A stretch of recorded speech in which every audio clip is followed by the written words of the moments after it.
Dis-moi ce que je dois faire.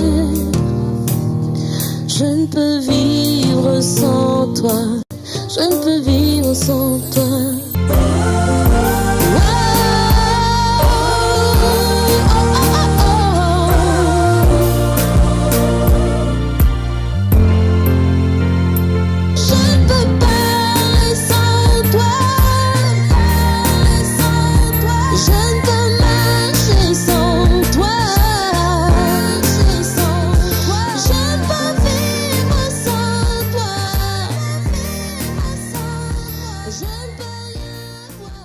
Est-ce que quelqu'un est content de préparation?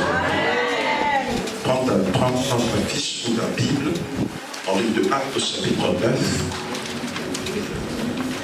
J'ai passé une période de réflexion toute la semaine.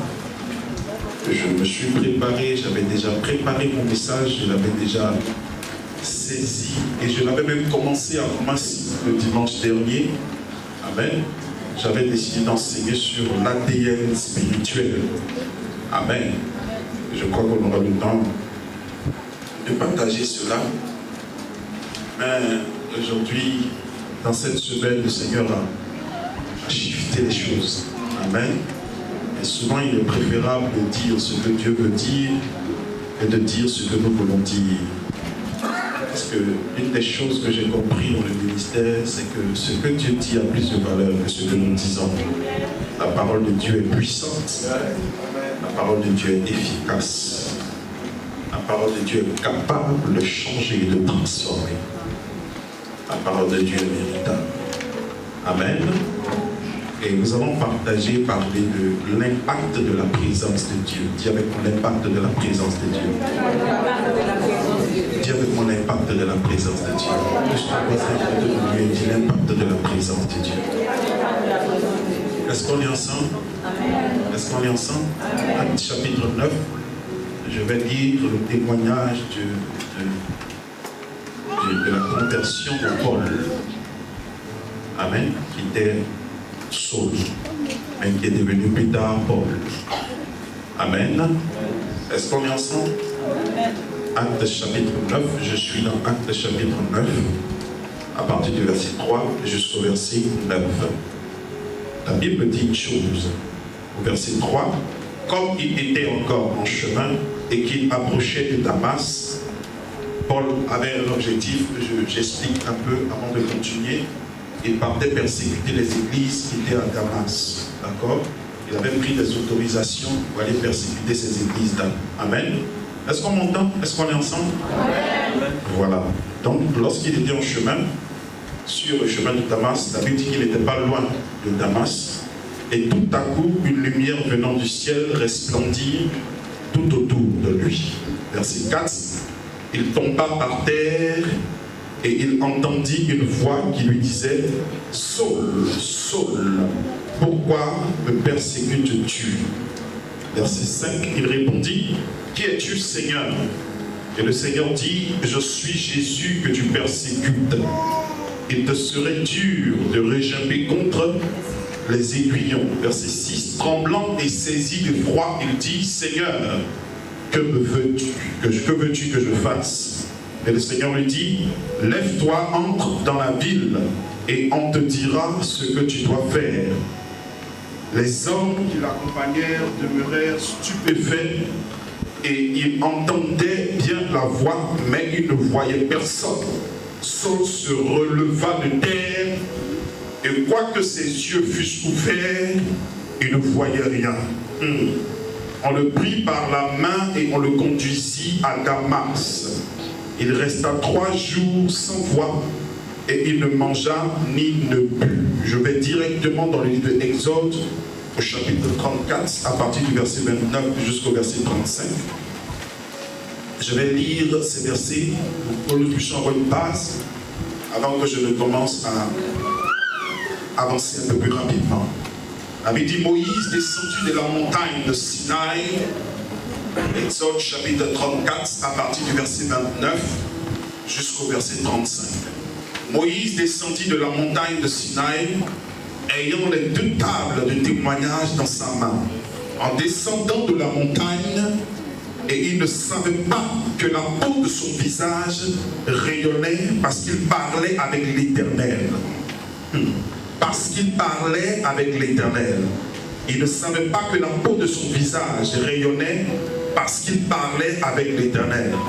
Aaron et tous les enfants d'Israël regardèrent Moïse, et voici la peau de son visage rayonnait. Et ils craignaient de s'approcher de lui. Mabrokata. Moïse les appela, Aaron et tous les principaux de l'assemblée vinrent auprès de lui. Et il leur parla. Après cela, tous les enfants d'Israël s'approchèrent et il leur donna tous les ordres qu'il avait reçus de l'Éternel sur la montagne de Sinaï. Lorsque Moïse eut achevé de leur parler, il mit un voile sur son visage. Quand Moïse entrait devant l'Éternel pour lui parler, il ôtait le voile jusqu'à ce qu'il sortît. Et quand il sortit, il disait aux enfants d'Israël ce qu'il avait ordonné. Alléluia. Que Dieu bénisse sa parole. Alléluia. Seigneur, nous voulons te bénir, nous voulons te rendre toute la gloire.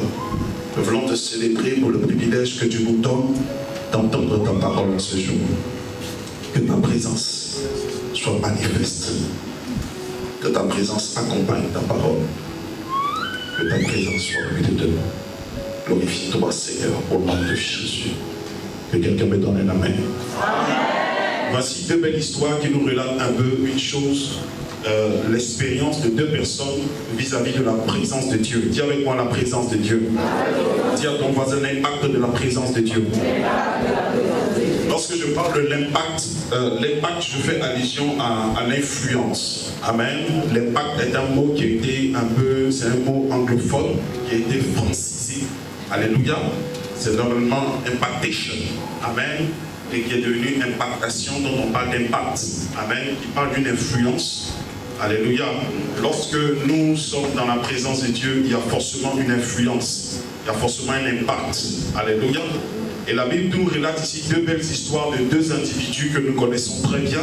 L'un s'appelle Moïse. Et la Bible dit que Moïse, lorsque nous lisons bien les Écritures, vous allez voir que Moïse était une personne qui avait toujours l'habitude d'aller dans la présence de Dieu. Alléluia. Il avait cette culture personnelle de toujours aller chercher la présence de Dieu. Souvent 40 jours, souvent plus de 40 jours. L'une des fois, la Bible dit qu'il était descendu. Après 40 jours, il est descendu. Il s'est rendu compte que le peuple était en train de vivre le péché. Qu'est-ce qu'il a fait? Il est retourné.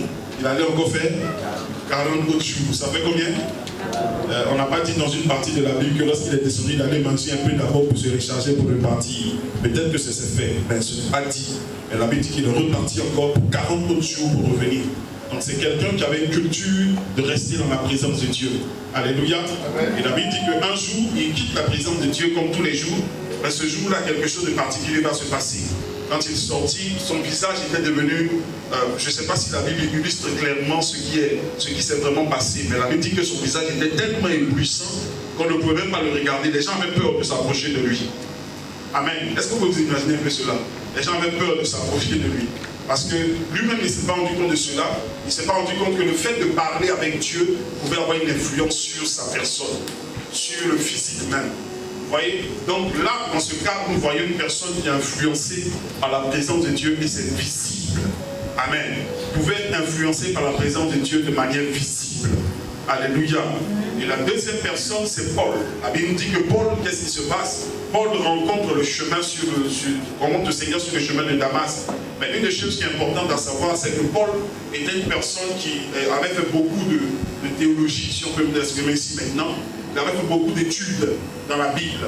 Et Paul était une personne qui était arrivée au point où pour lui, il était difficile d'accepter le fait que le christianisme, c'est-à-dire le fait que les gens qui croyaient en Jésus, les chrétiens, amen, ceux qui croyaient au fait que Jésus était mort et qu'il était ressuscité, pour lui, c'était un mensonge. Vous comprenez? Donc lui, il était tellement zélé dans les connaissances qu'il avait. Qu'est-ce qui s'est passé? La Bible dit que Paul est parti et il allait détruire, il partait détruire une église, il détruisait les églises, il attaquait les églises. Et il est arrivé, il partait à Damas pour faire la même chose. Et sur le chemin de Damas, Dieu l'interpelle. Dieu par sa présence interpelle Paul. Et lorsque Paul sort de cette visitation de Dieu là, sa personne est totalement changée. Amen. Il est totalement transformé, de manière radicale. Alléluia. Alléluia. Aujourd'hui, nous sommes dans un monde où il est important pour nous d'enseigner l'influence et l'impact de la présence de Dieu. Amen. J'ai pour l'habitude de dire, je le disais une fois à quelqu'un, je le disais même hier en évangélisation à une personne, je lui ai dit, aujourd'hui il y a tellement de faux pieds de 10 000. Mais est-ce que c'est parce qu'il y a beaucoup de faux billets de 10 000 qu'on refusera, tu refuseras qu'on te donne un billet de 10 000? Hein? Est-ce que c'est parce qu'il y a beaucoup de billets de 10 000, faux billets de 10 000, que vous refusez les billets de 10 000? Qui refuse les billets de 10 000? Lève les mains. Tu as besoin d'une prière particulière. Qui refuse? C'est parce qu'il y a beaucoup de faux dollars que tu refuses le dollar.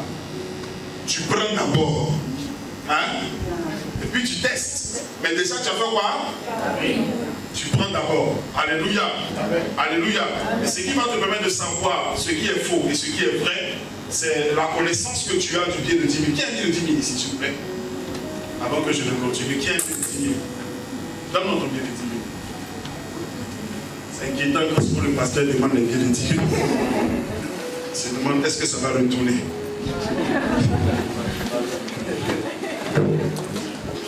Ça même temps une offrande, non? Vous voulez que j'ai bien de 10 000 comme ça. Est-ce que je continue? Alléluia. Voici un billet de 10 000. Amen. Il est vrai ou il est faux? Hein? Qu'est-ce que vous dites qu'il est vrai? Parce que vous regardez simplement. Bon, toi, tu as une expérience avant de toucher l'argent tous les jours. Tu travailles là-bas, tu as l'habitude de toucher les billets de 10 000, donc tu connais. Amen. Donc le simple regard te suffit pour savoir ce qui est vrai, ce qui est faux. Mais est-ce que quand on regarde simplement, ça peut nous dire si c'est vrai ou c'est faux? Vous aurez envie de toucher, n'est-ce pas? Maintenant, l'expérience, comme elle l'a, peut-être tous les jours, elle touche des billets de 10 000. Qui est un faux billet? Qui est un faux billet? Merci. Oh, alléluia. Dieu est avec moi aujourd'hui. Waouh. Voici un faux billet de 10 000. Ne regardez pas la partie déchirée. Même si on te donne une de 10 000 déchirée, moi tu vas prendre. Qui veut ça? Qui veut ça? Alléluia. Voici un faux billet de 10 000 et voici un vrai billet de 10 000. Amen. Lorsqu'on regarde les deux billets, hein?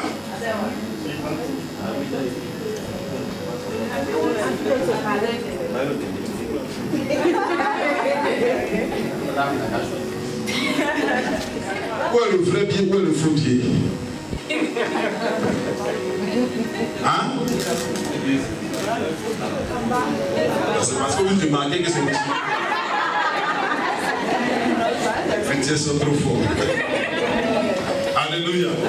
Donc on n'arrivera pas si, même si on les mélange, on plie comme ça, on dit bon, chacun tient 10 000, quelqu'un te met ça dans la main, tu prends, tu mets dans ta poche d'abord, tu mets en sécurité, et puis après, tu rentres dans une douche, c'est la plus belle, et puis tu sais savoir c'était combien il t'a donné. Est-ce que quelqu'un me comprend?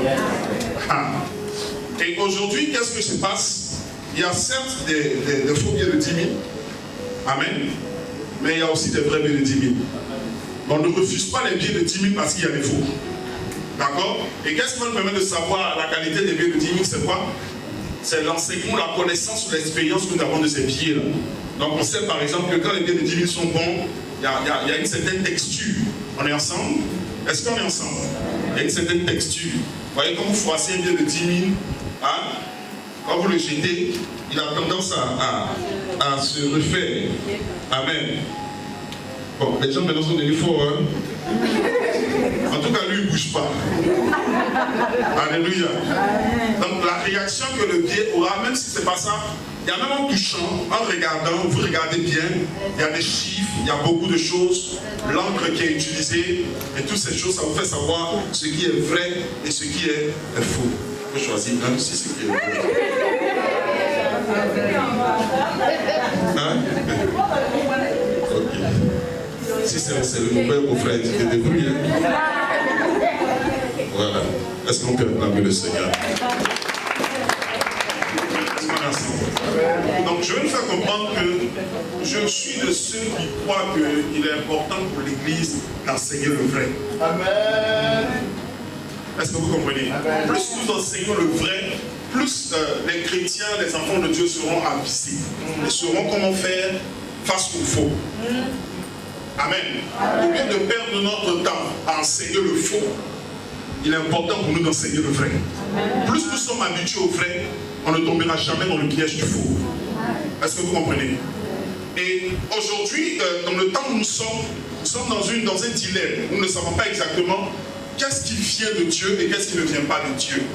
Et certains critères que nous utilisons pour déterminer ce qui vient de Dieu ne sont pas des critères valables.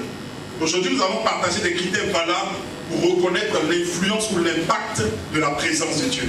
Car lorsque la présence de Dieu est quelque part, il y a quelque chose que Dieu libère. Il y a quelque chose qui vient de Dieu. La présence de Dieu peut apporter des miracles, la présence de Dieu peut apporter beaucoup de choses, mais il y a des choses que la présence de Dieu apporte. Alléluia. Que j'aimerais que nous partageons en ce jour. Alléluia. La Bible dit en Matthieu chapitre 24, verset 24, quelque chose de très particulier. La Bible dit dans les derniers temps, qu'est-ce qui va se passer? Verset 23, la Bible dit, si quelqu'un vient à vous et dit, le Christ est ici, ou il est là, ne le croyez pas, car il s'élèvera de faux Christ et de faux prophètes. Ils feront de grands prodiges et des miracles, au point de séduire, s'il est possible, même les élus. Alléluia. Nous sommes dans une période où il y a des personnes même qui se sont élavées.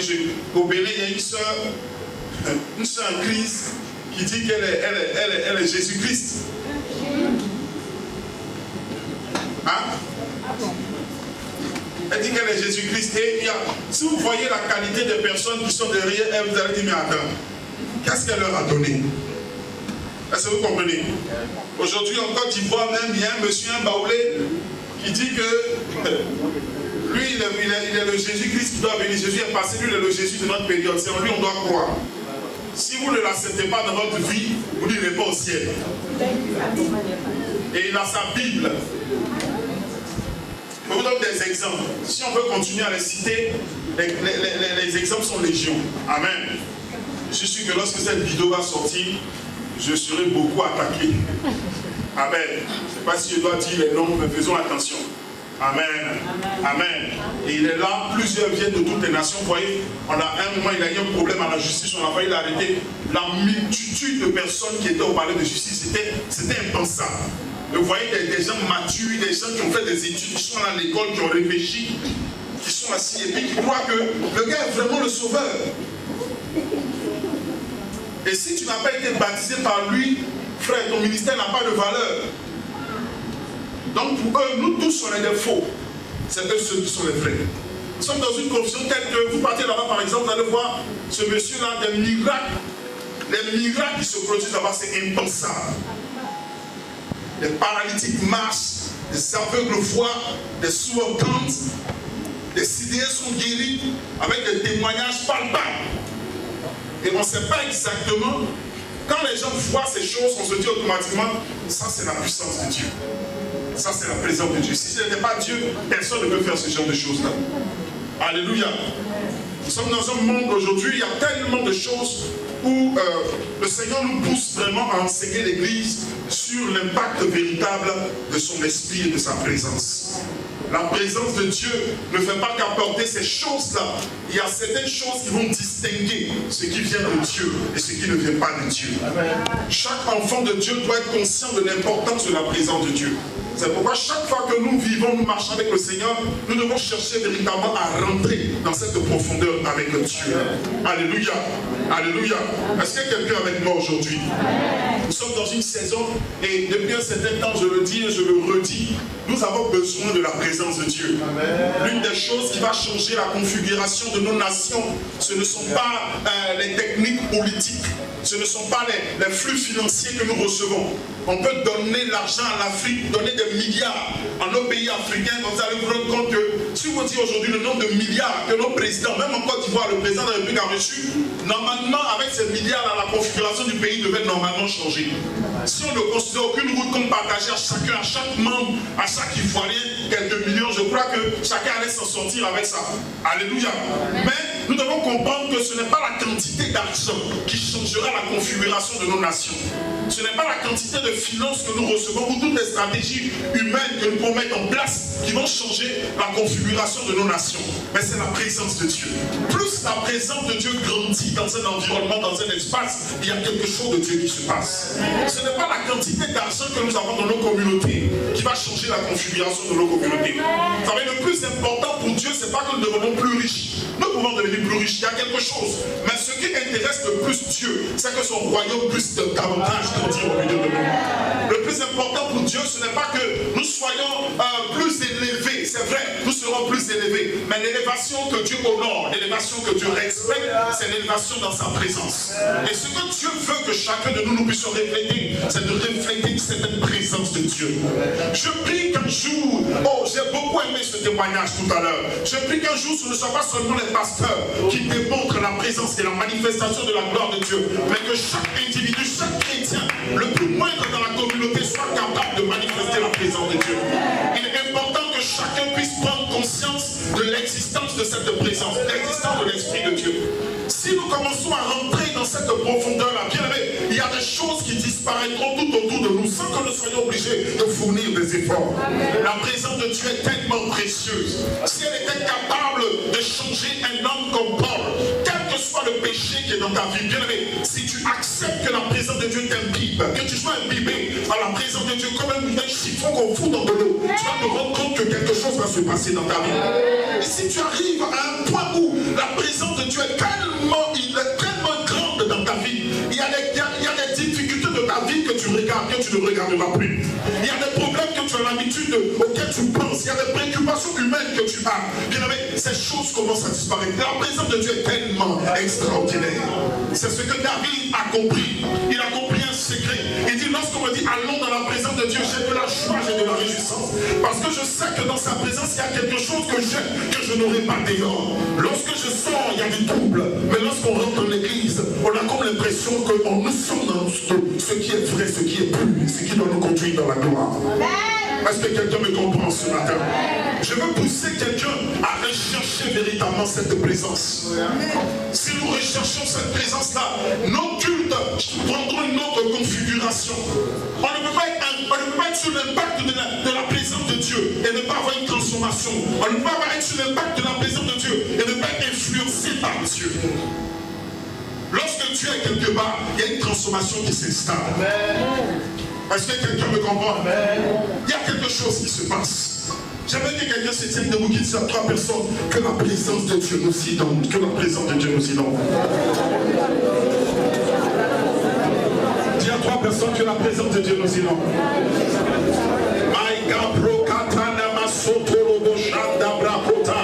Est-ce qu'on peut pousser des cris de joie et acclamer Jésus-Christ?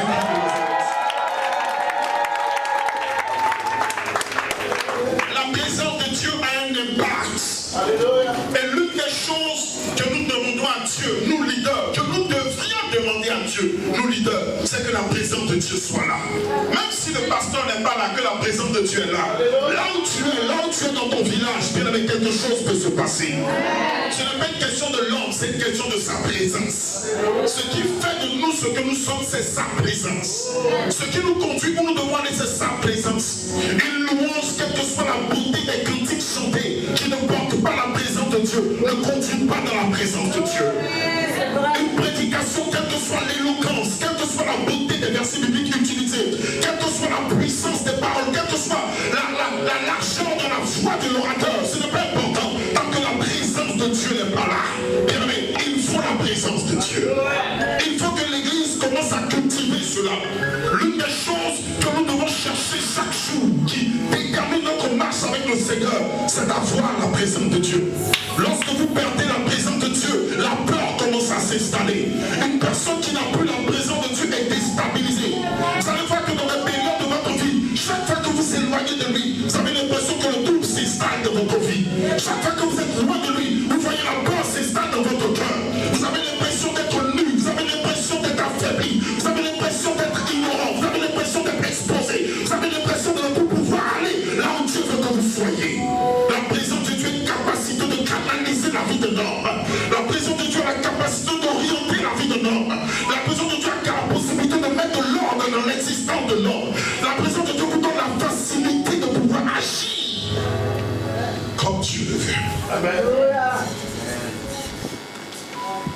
aujourd'hui nous vivons tellement de choses qui font que dans nos églises, dans nos communautés, dans nos nations, la présence de Dieu n'est plus portée. Quelles que soient les stratégies que l'Église organise, si nous ne mettons pas la présence de Dieu dans le centre, nous ne pourrons jamais avoir l'impact qu'il faut. Écoutez-moi, l'Église ne pourra jamais avoir d'impact s'il n'y a pas la présence de Dieu. Est-ce que quelqu'un me comprend? On ne pourra jamais avoir l'impact qu'il faut si nous n'avons pas la présence de Dieu. Malheureusement, les hommes ne se préoccupent pas de la présence de Dieu. Ils se préoccupent de ce qu'ils peuvent avoir dans cette présence. Et le diable nous présente beaucoup de choses qui semblent être des choses qu'on trouve dans la présence de Dieu, mais qui sont des copies de ce qui doit réellement se faire. Et nous nous retrouvons dans des positions où nous perdons ce fil d'idée. Nous ne sommes plus dans le flot de l'esprit. Je préfère avoir une église de 10 personnes qui marchent dans la présence de Dieu que de 50 000 personnes hors de sa présence. Je préfère avoir une vilaine petite cathédrale qui n'a pas de beauté, qui n'a pas d'éclat, mais qui porte la présence de Dieu, que d'avoir une église luminescente, belle, climatisée, mais où Dieu n'est pas là. C'est pourquoi vous allez voir, les gens construisent des choses. Allez à Yamsoko, vous allez voir des temples bâtis, mais Dieu n'est pas là-bas. La présence de Dieu n'est pas. La gloire de Dieu n'est pas reflétée. Il y a quelque chose que Dieu veut que l'église puisse savoir. Si nous ne nous concentrons pas sur ces choses-là, nous allons hors du débat de Dieu. Et la véritable présence de Dieu, bien aimé, il y a beaucoup de choses qu'on a dans cette présence, mais l'une des choses essentielles que la présence de Dieu apporte, qui nous permettra de déterminer ce qui vient de Dieu et ce qui n'est pas de Dieu, lorsque la présence de Dieu est là, elle pousse à la repentance. Le diable ne peut pas, il ne peut pas falsifier la repentance. Une personne, son cœur ne peut pas se tourner vers Dieu si l'esprit de Dieu ne le touche pas. Une personne ne peut pas aller vers le Seigneur si l'esprit de Dieu ne l'avance pas, aller vers Dieu. On ne va pas à Dieu par nos efforts, on va à Dieu parce que Dieu nous a appelés. Et si Dieu n'est pas là, la repentance ne sera pas. Vous allez voir des communautés, vous avez l'impression que le monde est là. Pourtant les miracles sont là, pourtant les prodiges sont là. Les gens vivent dans le péché, les gens vivent dans l'abomination. Pourtant les paroles de connaissance sont là, pourtant les prophéties sont là. Vous voyez leur apparence mondaine. Bien mais ces choses-là ne déterminent pas véritablement que Dieu est quelque part. L'une des choses qui montrent que Dieu est là, c'est la repentance. La Bible me dit que Jean l'a rencontré. Qu'est-ce qui s'est passé? Automatiquement, il s'est tourné les coups de terre. Paul, dans toute son incrédulité, lorsqu'il a rencontré sa présence, la Bible dit qu'il est descendu à terre. Si la présence de Dieu n'est pas là, les gens nous parlent de repentance.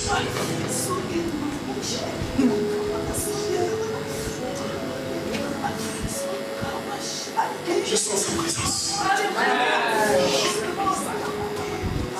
Je ne sais pas comment on va finir ce culte. Parce que vous savez, chaque fois qu'on parle de lui, il a... Chaque fois qu'on parle de lui, c'est comme... Je peux le voir acquiescer mes paroles. Mais on dit oui, c'est vrai. Dis-le. Le cœur de Dieu est content. Une des choses qui va nous montrer que Dieu est quelque part, les gens ont la repentance. La présence de Dieu crée le réveil. La présence de Dieu pousse les gens à plonger les genoux par terre et à pleurer, à choquer. Mais lorsque ce n'est pas la présence de Dieu, on est emballé par des émotions. Écoutez-moi, la présence de Dieu ne crée pas le spectacle. La présence de Dieu, ce n'est pas une pièce théâtrale. Ce n'est pas un événement où on est là, on sortit parce que... Non. Lorsqu'il y a un miracle qui vient de Dieu, ça pousse à la repentance. Lorsque la manifestation de Dieu dans son authenticité, dans sa gloire et dans sa dignité se révèle, il y a des choses qui se passent. Les gens voient des miracles et les miracles poussent à aller vers Dieu. Mais lorsque la présence de Dieu n'est pas là, les miracles poussent à aller vers l'homme, mais pas Dieu.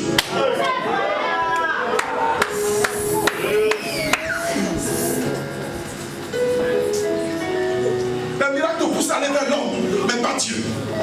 Lorsque la présence de Dieu est présente, il y a la repentance. Les gens se rendent compte de leur position. Les gens pleurent sur leur situation. Les gens pleurent sur leur vie, sur leur péché. Une église où la présence de Dieu est là. Chaque fois que tu finis le culte bien aimé, il y a quelque chose, tu es interpellé dans ton être.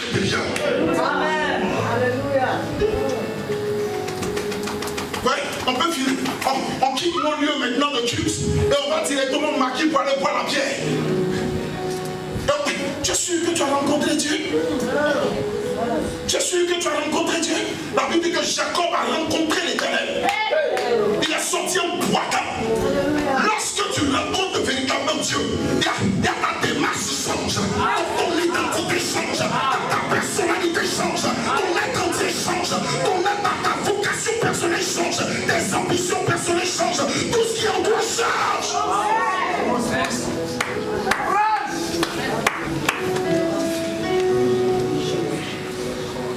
Vous savez, souvent en tant que pasteur, on veut la chair s'exprime, on veut la gloire, on veut le monde. Mais Dieu nous interpelle. Nous pouvons faire ce que Dieu veut. Peut-être que vous n'aimerez pas mes prédications, mais je préfère que des gens partent de mon message. Je crois qu'il y a des hommes dans cette nation qui aimeraient ce message. Je crois qu'il y a des gens que tu as mis en part, qui cherchent ce genre de paroles. Je le dis toujours, je dis Seigneur, prends-les de là où ils sont sous des oppressions, et envoie-les dans ta présence. La Bible dit qu'il y aura des miracles et des signes. Matthieu chapitre 24. Et même des élus seront portés. Il y a beaucoup d'élus, beaucoup d'enfants de Dieu qui sont hors de la volonté de Dieu aujourd'hui. Endoctrinés par les choses. Vous connaissez la présence de Dieu? Ça n'a rien à voir avec le spectacle. Ça n'a rien à voir avec le show. C'est pas un show. C'est pas un one-man show. Hey, bulldozer, hey! Parolier, hey! Scanner, hey! Dieu doit être élevé.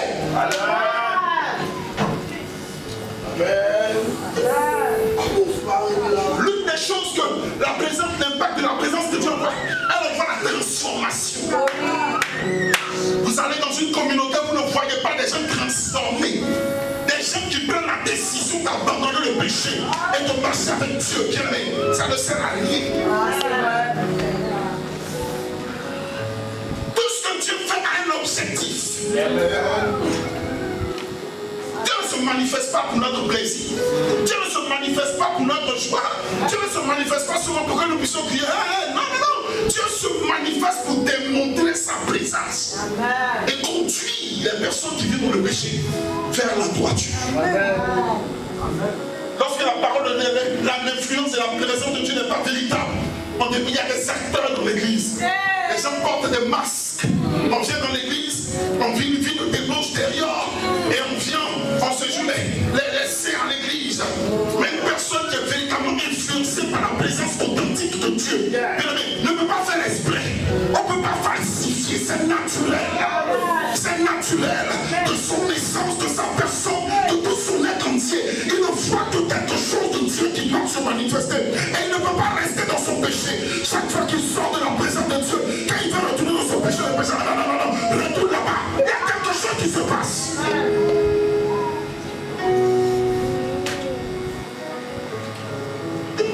S'il y a quelque chose doit se passer. Dieu est en train de créer une révolution d'homme. Écoutez-moi, nous avons un devoir en tant que serviteurs dans ces derniers temps de restaurer l'image et l'authenticité de sa gloire. Et il faut que cela se fasse. La troisième chose que l'impact de la présence de Dieu fait, elle apporte la crainte de Dieu. Quand la présence de Dieu est là, la crainte de Dieu t'inonde. Amen. Mais quand la présence de Dieu n'est pas là, que c'est falsifié, c'est la peur. Amen. On domine avec la peur. On maudit. Si tu sors, tu es maudit. Si tu sors, tu as une malédiction sur ta vie.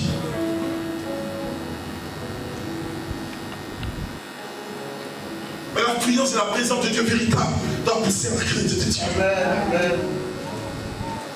Aujourd'hui, on n'a plus la crainte de Dieu. Tout le monde fait ce qu'il veut. Tout le monde saute où il veut. Tout le monde est à l'aise. Tout le monde est dans le libertinage. Un moment, asseyons-nous un peu. Et puis, Dieu va nous poser des questions. Orateurs que nous sommes. Dieu va nous poser des questions. Qu'est-ce que vous avez dit aux gens? Qu'est-ce que vous leur avez dit? Qu'est-ce que vous leur avez enseigné? C'est pourquoi la Bible dit que nous serons jugés doublement. Parce que nous aurons des comptes à rendre au Père. La présence de Dieu véritable, elle crée la crainte de Dieu. L'une des quatrièmes choses qui est l'impact réel de la présence de Dieu, elle crée l'humilité. Une présence de Dieu véritable humilie l'homme. Lorsque vous êtes rempli de sa présence, bien aimé, vous ne pouvez pas être orgueilleux. Lorsque c'est du faux orgueil, le fanfaronnage, le farotage dans l'église apparaît. Mais lorsque c'est la présence de Dieu véritable, l'humilité vient. De telle sorte que les gens ne peuvent même plus nous toucher. On ne peut plus parler à...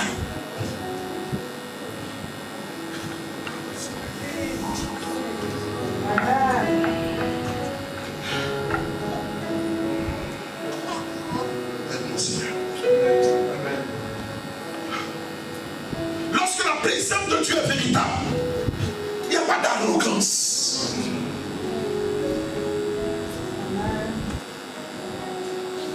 Si tu as véritablement été influencé par Dieu, tu seras humble. Tu seras humble. Qui sommes-nous?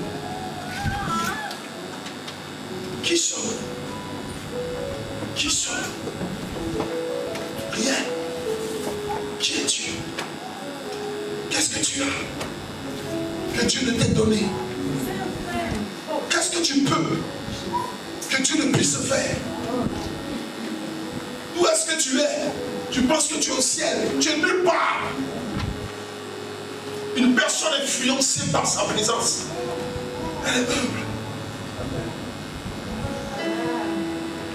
Elle est humble.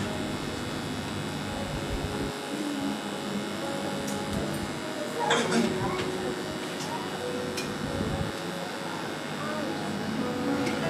La présence de Dieu véritable, elle crée la paix. Elle ne crée pas la confusion. Elle ne crée pas la confusion. Finissez d'entendre une prophétie, vous êtes confus. À un moment, asseyez-vous et dites-vous de quoi il s'agit. La présence de Dieu crée la paix.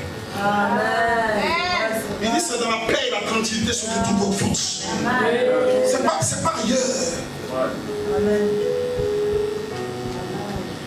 Lorsque un homme de Dieu parle, on doit avoir l'impression que Dieu est là et que Dieu parle. Amen. J'ai dit, Seigneur, si je dois parler, tu vas me prendre comme un spectacle. Non, non. Arrêtons l'église, rentrons à la maison. Il faut qu'on ait l'impression que Dieu, notre bouche doit être la bouche de Dieu. Amen. Donc quand les gens te rencontrent enfant de Dieu, la paix doit se relâcher. Amen.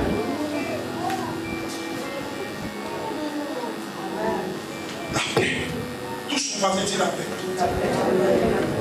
Et non ma confusion.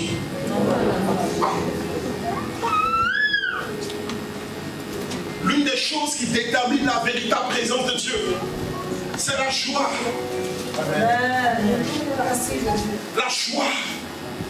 Vous savez, une personne qui demeure dans sa présence, elle a une joie inexplicable, qui n'est pas conditionnée par les événements qu'elle vit. Vous comprenez? Une joie inexplicable.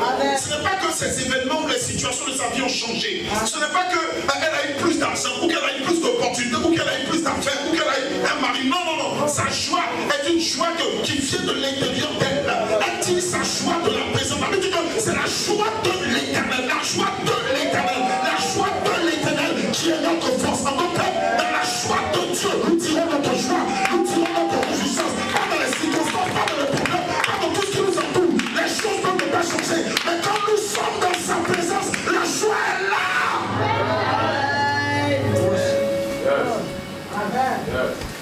La joie est là. Église, écoutez-moi. Les gens diront peut-être que nous n'avons pas de voix parce que nous n'avons pas ce qu'ils ont. Ils n'ont pas le matériel qu'ils ont. Ils n'ont pas toute la logistique qu'ils ont. Mais nous avons le même Dieu qui nous a appelés. à qui Dieu fait grâce, quand il veut et comme il veut. Amen.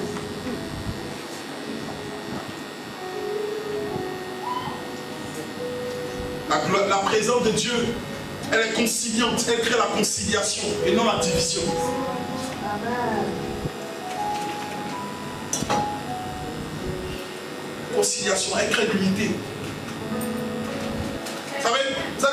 Vous allez voir des mouvements sectaires où les gens falsifient même tout le comportement pur, chaste, irréprochable.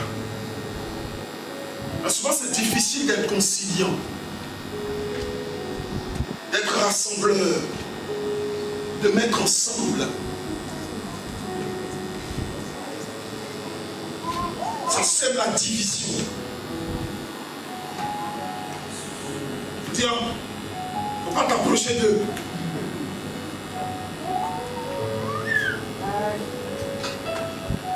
C'est un sorcier, tue-le. Parce que Dieu est venu mourir à la croix pour nous pousser à devenir des tueurs.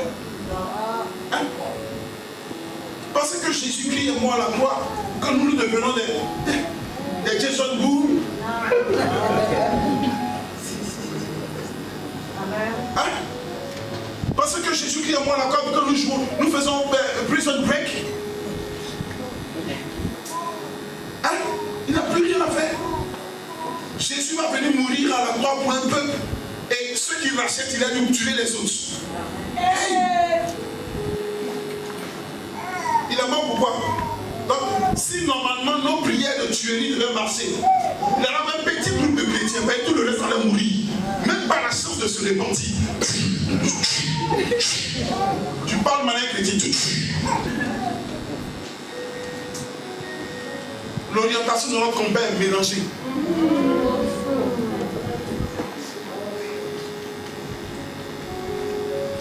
Ah, on va arrêter un peu. Touche ton voisin, arrête un peu.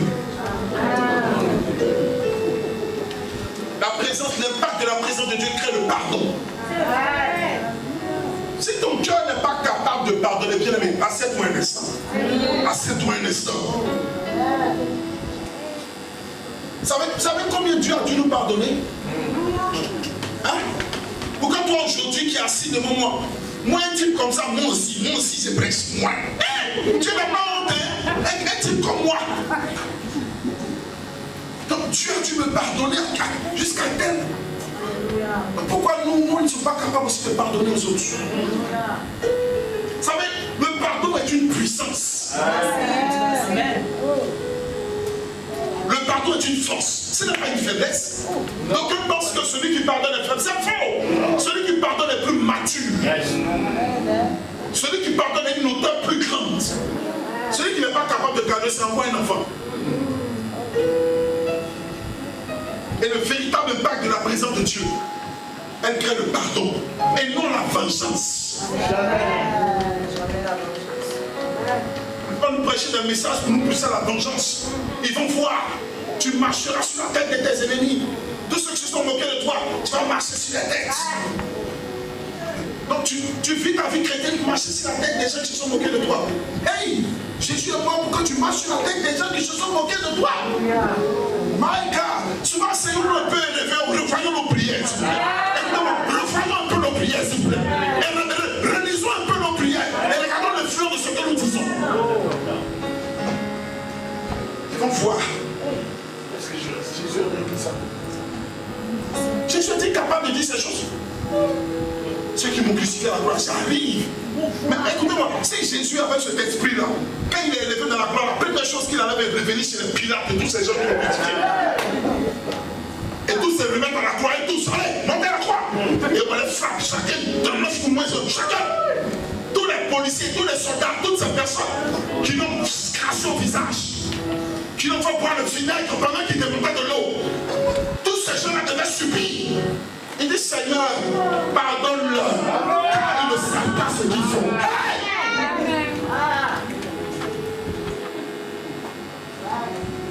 Voici l'exemple qu'il nous a donné. Il nous a créé autre chose. Créé. On est plus inspiré que le Saint-Esprit. Il y a des choses que le Saint-Esprit n'a pas vues, mais que nous on a vues. Parce que le monde avance. Il n'a pas Wi-Fi, il n'a pas Google, il ne sait pas comment les choses accélèrent. Il faut nous montrer les choses. Qu'est-ce que nous voulons créer encore? On est un modèle, s'il vous plaît. Église de Christ, on est un modèle. Il s'appelle Jésus de Nazareth. Ce qu'il n'a pas fait, ne le faisons pas. La Bible dit que dans votre pied, elle vient couper l'oreille de la personne qui doit l'arrêter pour le crucifix. Vous savez ce qu'il a fait? Vous savez ce qu'il a fait? Il a pris l'oreille et puis il colle encore. Hey. Et c'était de nos jours. Et en entendant, on a coupé le pied, les têtes, tout juste. Découpé le monsieur.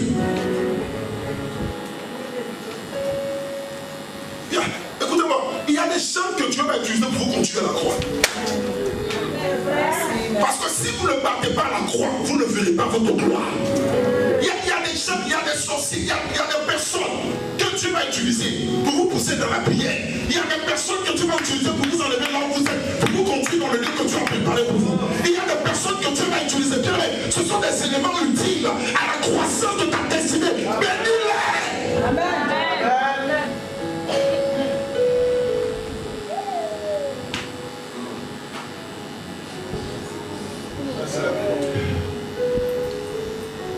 Une autre chose que l'influence de la présence de Dieu, la sanctification. Amen. Sans laquelle nul ne verra Dieu. Amen. La sanctification. Amen.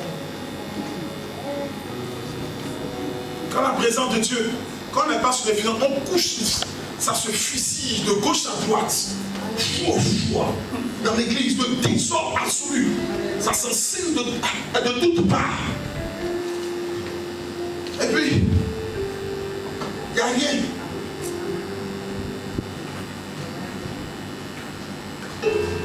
Mais quand tu quittes la présence de Dieu, le péché que tu as formaté même dans ta tête, là où tu es actuellement, même si tu as pensé à pécher après ça, tu vas réfléchir.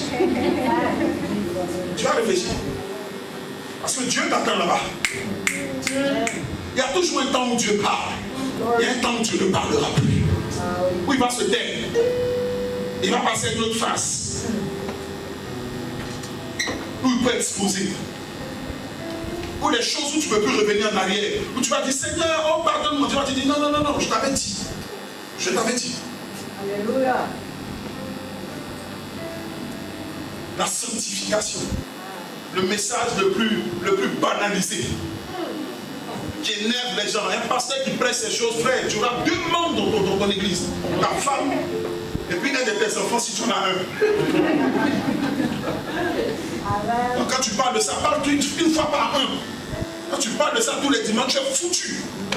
Tu gâtes l'église. Il n'a pas un autre message, ce pasteur-là. Il est un peu inspiré. Vous savez, l'inspiration de Dieu, c'est la sanctification.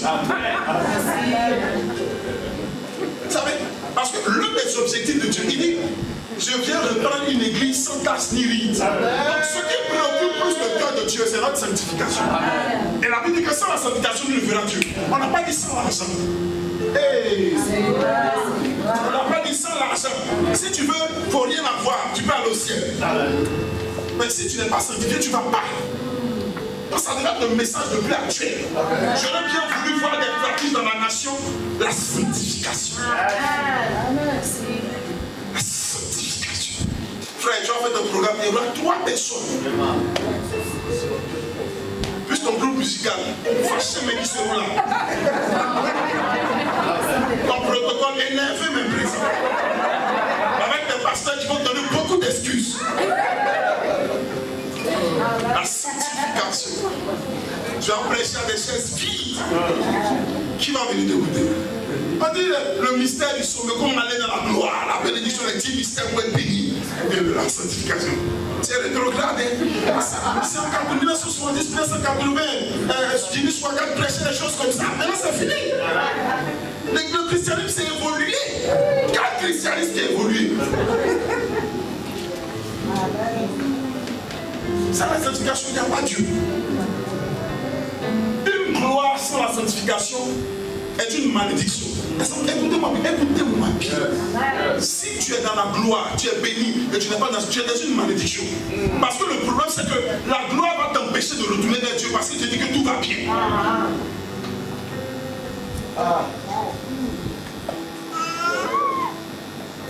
Et tu vas miroiter, tu vas penser que parce que on t'a donné une promotion, ça va. Parce que tu es béni, ça va. Parce que tu t'es marié, ça va. Parce que non, ça va. Et un jour tu arrives dans le ciel et je ne te connais pas. Tu dis, mais c'est comment tu ne me connais pas? C'est pas toi qui m'as donné la nouvelle voiture, c'est pas toi qui m'as donné le nouvel immeuble, c'est pas toi qui m'as donné telle chose. Tu vas te dire, non, mon frère, c'est pas ça. Tu n'es pas sanctifié, tu rentres nulle part. Ça va nous faire mal. Excusez-moi de vous prêcher ce vieux message. Je vais m'arrêter là, le peuple est fidèle de vous. La véritable présence de Dieu impose la culture du royaume. Elle impose la culture du royaume. Elle impose la culture du royaume. Revenons à l'église. Cette église me manque des années 80. Ou quand tu vois un chrétien, on n'est pas obligé de te dire, tu dis ça c'est un chrétien. Vous comprenez de quoi je parle? Ça c'est un chrétien. Ça il n'est pas chrétien, Pour la soeur, tu la regardes même. Sa personne ne te pousse pas à penser au péché, mais ça te pousse à Dieu, à penser à Dieu. Amen.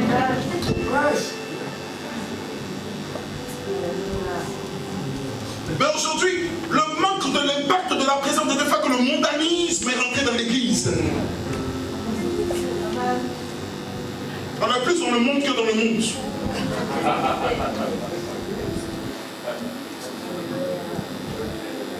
La présence de Dieu. Elle crée la culture du royaume. Avant, tu regardais le visage d'un chrétien, c'est comme si tu étais chrétien sur lui.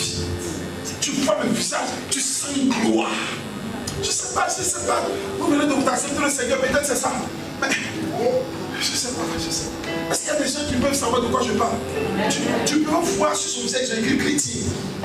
Le fleuve, tu le vois, mais tu sens la sanctification. Tu sens que le gars, il est sanctifié.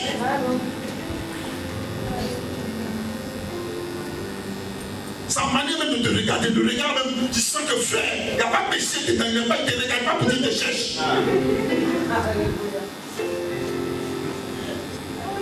Quand il te regarde, tu sens qu'il veut te dire à l'église pour prier. Quand il passe dans la rue, en groupe même là, tu t'éloignes. On avait peur d'eux. La Bible dit, voici Paul et Silas, quand ils sont arrivés, on dit, voici ces gens qui bouleversent le monde. Ils sont arrivés encore ici. Écoutez-moi, lorsque vous portez, quand vous envoyez la présence des porteurs de sa présence, donc ta personne seule même porte la présence de Dieu. Lorsque tu es quelque part, Dieu est là. Lorsque tu es quelque part, Dieu est là. Lorsque tu rentres en famille, Dieu est là. Tu rentres au bureau, Dieu est là. Mais souvent la corruption même dans laquelle tu as fait que la gloire de Dieu qui devait se manifester ne se manifeste plus. Et tu es obligé maintenant de te retrouver dans les choses. Lorsque nous sommes dans sa présence, nous reflétons sa présence. On doit sentir l'odeur de la présence de Dieu. Il y a un frère dans te marier, quand il te regarde, il ne va pas te demander sexe. Il ne sait même pas par où il va passer pour te demander ça. Il regarde la suite, c'est là mon frère. Allons voir ce pasteur, même dans va pas me regarder. Il ne peut pas te demander le sexe. Parce qu'il voit quelque chose de Dieu. Vous savez, nous sommes arrivés dans une période dans le monde où on cherche maintenant les chrétiens pour leur donner des choses. Parce que les gens n'ont plus confiance en eux-mêmes. Et les gens cherchent maintenant des enfants de Dieu frais. À la BCA, on devait gérer le coffre. Le coffre, ils sont venus, ils ont fait des recherches sur tous les chrétiens. Ils ont laissé leurs frères, eux-mêmes ils sont de l'autre côté. Ce sont leurs cousins. Mais ils ont laissé leurs cousins, ils savent que les cousins sont dans beaucoup de cousinage. Ils sont allés chercher parmi les chrétiens. Mais là, ils ont fouillé parmi les chrétiens. C'était difficile. Ils ne trouvaient pas. Parce que quand ils fouillent, ils se rendent compte de Est-ce qu'on peut refléter la gloire de Dieu? Est-ce que l'église peut arriver au point? Nous voulons, Dieu cherche des enfants de Dieu qui vont porter sa présence partout dans le monde. Il y a des sphères de la société où Dieu veut positionner sa présence. Est-ce que vous comprenez? Il y a des sphères de la société où Dieu veut positionner sa présence. Il y a des lieux dans ce monde où Dieu veut positionner sa présence. Et il cherche des enfants de Dieu que vous êtes, pour aller le positionner dans ces lieux-là. Pour que vous puissiez aller influencer ce monde-là. Écoutez-moi, Aujourd'hui, la franc-maçonnerie est en train de battre son plein. Le fétichisme est en train de battre son plein. Je ne peux pas passer un carrefour le matin et ne pas voir des canaries en train d'être cassés. Regardez, ce qui peut apporter la solution à ces choses, plus des justes que nous sommes, nous proliférons dans le pays, plus nous grandissons, vous allez voir que ces choses vont disparaître. Est-ce que quelqu'un est prêt à apporter la présence de Dieu? C'est ça, les vrais effets de l'influence de la présence de Dieu. Et quand vous regardez quelqu'un, vous savez d'où il vient, ce qu'il fait et sous quelle influence il est. La présence de Dieu est comme celle d'une colombe. Elle est douce. Elle se pose. Là où elle sent que la personne est apte et ouverte pour la recevoir. Il dit, je me tiens à la porte de ton cœur et je frappe. Vous savez, il y a beaucoup de personnes encore où Dieu encore la porte des cœurs et il est en train de frapper. Et il attend encore, tu ouvres. Pourtant, tu as l'église depuis 15 ans. Mais tu n'as pas encore ouvert ton cœur à sa présence. Si tu ouvres véritablement ton cœur à la présence de Dieu, il y a des choses qui disparaissent. Quand une personne est vraiment imbibée de la présence de Dieu, même mentir, quand il dit, j'aime quelque chose chez ma femme, même si elle se trompe, elle me dit un petit truc, tu parles de ma vie, je me dis, je parle de ça, il a la chance. Elle a du mal à faire sortir des mensonges. Le chrétien du 21e siècle, il ment comme le mensonge ment. Avec beaucoup d'aisance et beaucoup de joie, de facilité et d'aisance, il plane dans le mensonge. Sans problème, sans gêne. Dieu a besoin de nous réveiller. Écoutez-moi, c'est dur, c'est difficile, mais dans l'esprit, c'est facile.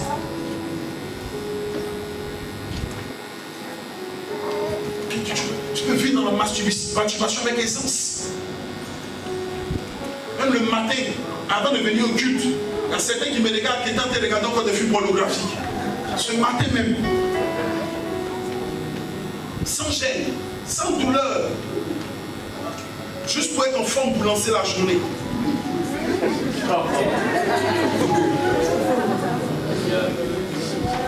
Alors ce matin qui ont vécu dans le péché, qui viennent à l'église, avec beaucoup d'aisance, sans problème. Excusez-moi, je prêche un message, un vieux message qui n'est pas là.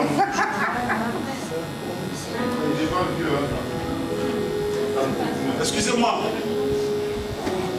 C'est ça l'impact de la présence de Dieu. Je prie que lorsque les gens sortent de cette salle, nous allons laisser le temps tout à l'heure, mais que chacun regarde à Dieu. Merci. À un moment, il faut que chacun puisse aller vers le Seigneur et dire, Seigneur, faisons un bilan un peu de notre vie. Depuis que tu continues à dire, qu'est-ce qui a changé dans ta vie? Tu as accepté le Seigneur, qu'est-ce qui a changé? Ce n'est pas souvent parce que le pasteur ne prêche pas bien, c'est parce que toi tu n'as pas accepté. La vie de notre âge n'était pas seulement écouter, mais soyez des pratiquants. Il y a des chrétiens qui sont encore de bons auditeurs, ils entendent, ils entendent, ils entendent. Tu sais, si tu es dans cette église, à la mi-nord ici, Dieu va te juger très difficilement. Parce que tu es un pasteur qui te dit tout. Il ne laisse même pas une virgule. Donc Dieu va te dire, toi on t'a tout dit. Tu n'es pas comme les autres, on les a blagués, mais toi on t'a tout dit. Je vous ai tout dit. Je ne cache rien, ma bouche ne se ferme pas. Je suis déjà né. Je parle. Je n'ai plus rien à perdre. J'ai déjà perdu mon travail. J'ai déjà perdu mon église. Je m'en fous, je parle. Pour que chacun puisse retourner vers le Seigneur. Écoutez-moi. Et si vous écoutez ces choses et que vous les pratiquez, vous allez voir que quelque chose va se passer dans votre vie. Le prix de se consacrer à Dieu est difficile, mais les résultats sont énormes. Bien aimé, nous avons expérimenté ces choses et nous voyons le fruit tous les jours de notre vie. Nous ne sommes pas extraordinaires, nous ne sommes pas des hommes spectaculaires, mais nous sommes des hommes qui avaient accepté de nous disposer pour Dieu. Amen. Amen. Amen. Je prie que chacun d'entre vous puisse porter la présence de Dieu. Si chaque membre de cette église transporte ce message au-delà des frontières de ces murs et partage ce genre de paroles, je vous assure, quelque chose va se passer dans l'église. Quelque chose va se passer.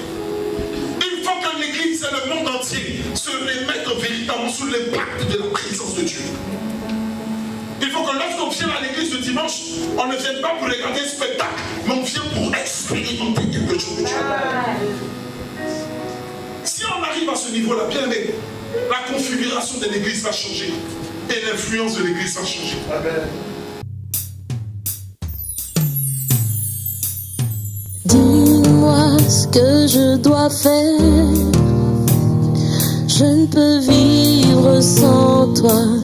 Je ne peux vivre sans toi.